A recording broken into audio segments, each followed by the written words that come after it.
Okay, what you're about to see are the first three modules, the first three classes from my full course, Pattern Making Part 3. And obviously it's built on, and it's a continuation of Pattern Making 1 and Pattern Making 2.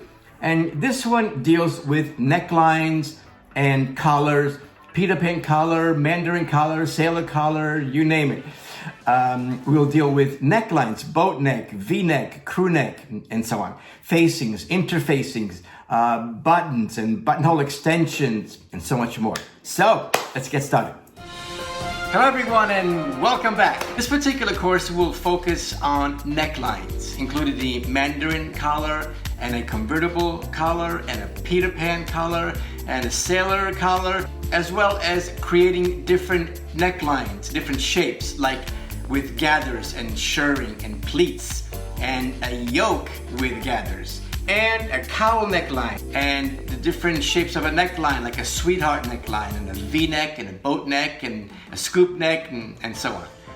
We'll get creative and I'll show you how you can take part of one collar and combine it with another to create a new idea, a new design.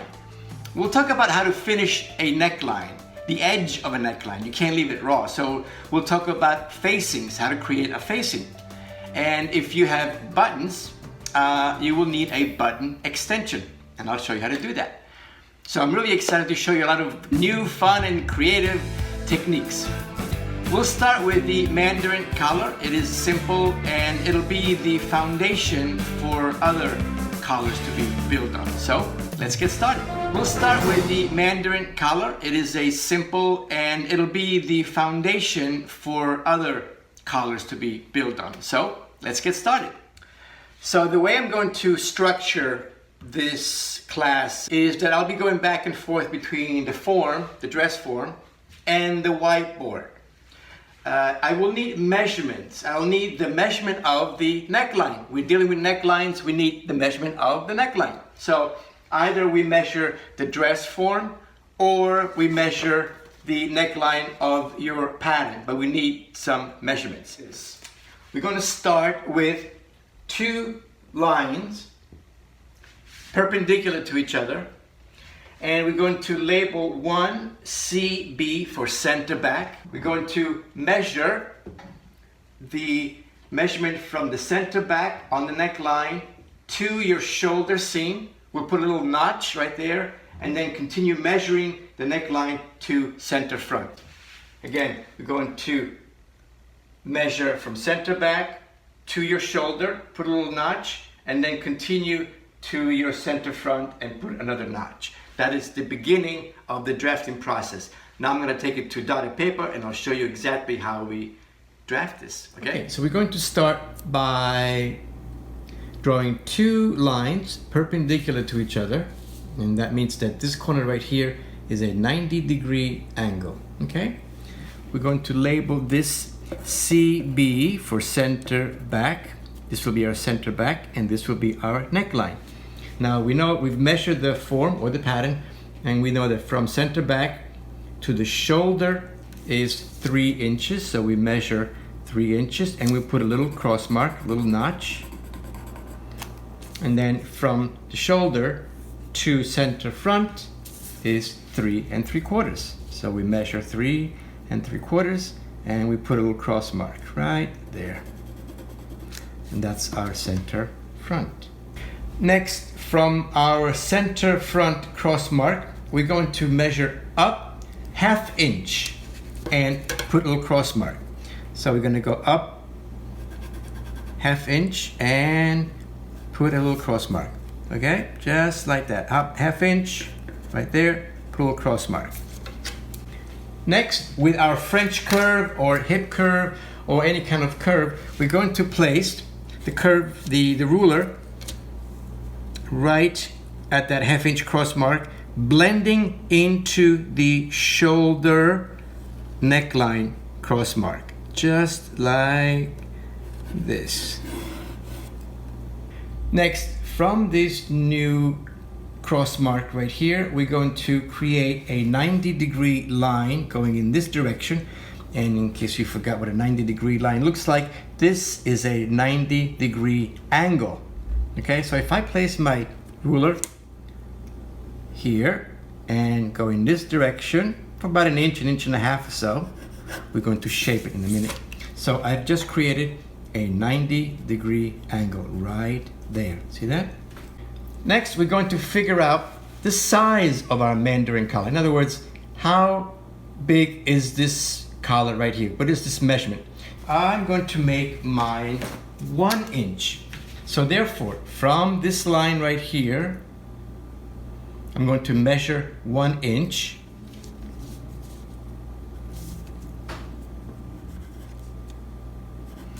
Okay, again, I'm going to measure from the neckline, go up 1 inch, all the way up, just like that. Most Mandarin collars have a rounded shape right at the center front, right here. So we're gonna round out this corner right here. So it won't be a 90-degree angle. It'll be a rounded corner. And you can do it by hand, creating a round shape right here. Or if you want to use, say, the inside of your French curve, like so. Just to create a nice smooth curve right there. Now, when you look at the Mandarin collar, you'll notice that there is this outside piece, but there's also an inside piece. So it's actually cut twice, right? You must put this on the fold, obviously, and cut it twice, which means that you have 2 pieces on the fold, one for the inside part and one for the outside. And when we're all done, this is what the Mandarin collar looks like on the floor. Okay, in this lesson, we're going to learn how to draft a Peter Pan collar. A Peter Pan collar looks like this, and it's very easy to draft, super easy to draft. All you need is a front and a back. Let's do it. Okay, so we'll use our back sloper. Here's our center back. Place our center back with a line with one of these numbers or dots if you do have this kind of dotted paper. If you don't, that's okay. And I'm gonna line it up like this. And then I'll take the front sloper and I'm gonna take the shoulder seam of the front, matching it with the shoulder seam of my back. See, the 2 shoulders meet up right here. And now I'm going to trace my neckline. I'm going to start by tracing my center back, maybe 4, 5, 6 inches, just a small section, just like this.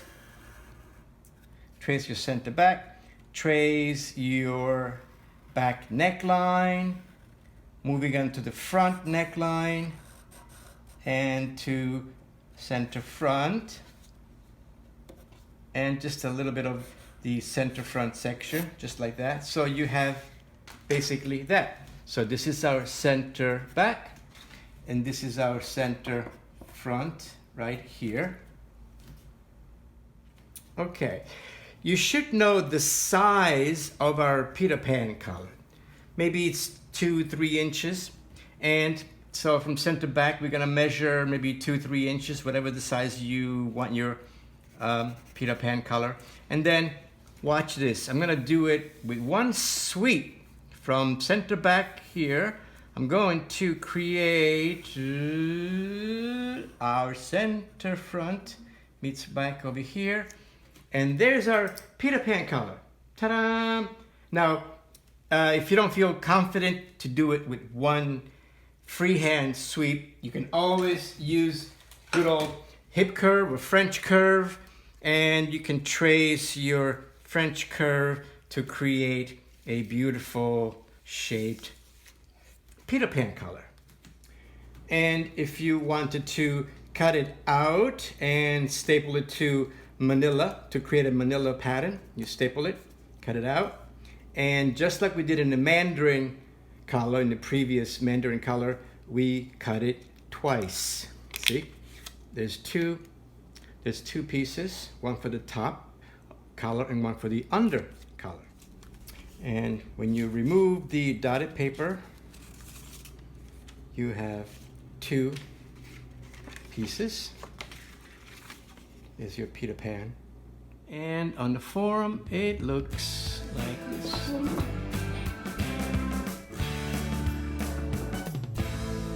So if this video resonated with you, I encourage you to enroll in the full course. I'll put the link in the description below, and I will see you in class.